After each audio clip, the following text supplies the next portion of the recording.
Hello বন্ধুরা, আমি তোমাদের সাথে আজকে ঠেকুয়ার রেসিপি শেয়ার করতে যাচ্ছি। এই ঠেকুয়া তোমাদের কাদের কাদের ভালো লাগে সেটা আমাকে কমেন্ট বক্সে জানিও।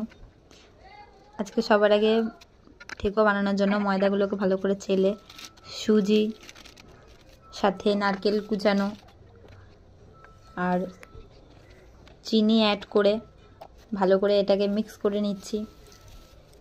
ভালো করে মিক্স করে নিতে হবে যাতে সাদা ময়দার সাথে ভালো করে মিশে যায়। আর এতে ভালো করে ময়ামের জন্য সাদা তেল দিয়ে দিচ্ছি। এই তেল ছাড়া ঠেকুয়া করা অসম্ভব, তেলটাই হচ্ছে মেন। এটাকে ভালো করে মিক্স করে নিয়ে সবার শেষে দুধ দিয়ে আর খোয়া ক্ষীর দিয়ে এটাকে ভালো করে মেখে নিতে হবে শুকনো শুকনোভাবে, যাতে আমাদের ঠেকুয়ার পুরোপুরি মাখানোটা রেডি হয়ে যায়।